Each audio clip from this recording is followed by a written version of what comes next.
We all love Laurel and Hardy, right? Come on, of course we do. Now, I picked this up on Amazon pretty cheap. I can't exactly remember how much it was, but it's probably, I think, £21 if I remember rightly enough.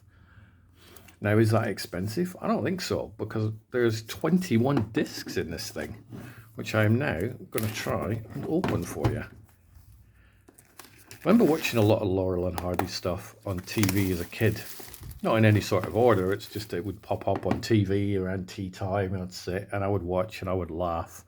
But I'm certainly not an expert in Laurel and Hardy, in the same way I'm not an expert with Abbott and Costello, which is why I picked up the Abbott and Costello box set as well. But I thought, you know what, I have a few quid spare. This was on sale on Amazon. It's 21 discs featuring, and I'm not going to read out everything that's on it because look at the state of that. I'm going to pause that there just for a minute. I don't expect you to read all these titles, but there is a lot. So it's the 21 disc collection includes 20 classic Laurel and Hardy films and various shorts, plus a bonus disc containing the original version of Bratz from 1930, extracts from the German version of Pardon Us from 1931, Thundering Fleas from 1926, Fluttering Hearts 1927, Prudence 1927, and the documentary Laurel and Hardy, A Tribute to the Boys 1991. It is a beast of a box set, and you can, will it focus there?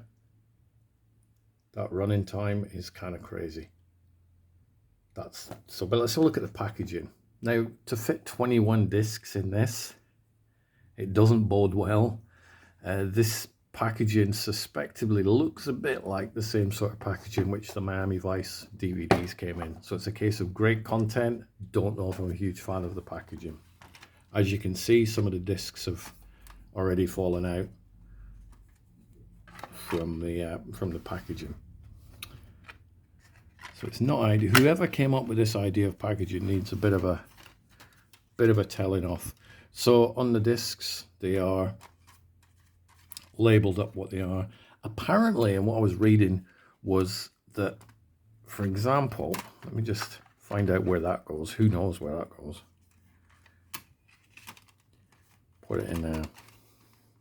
So let's say, for example, the Ollie and Matrimony. So you look at that and you would presume that Ollie and Matrimony is on that disc.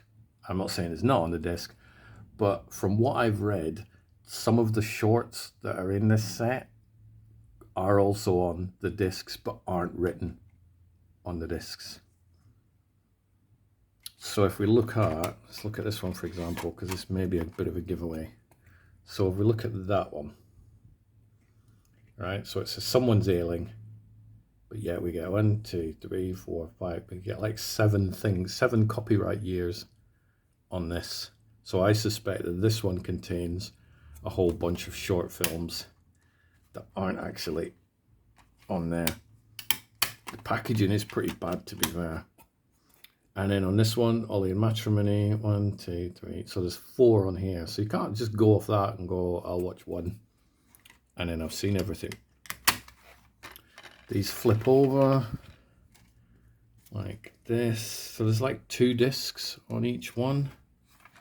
Awful packaging.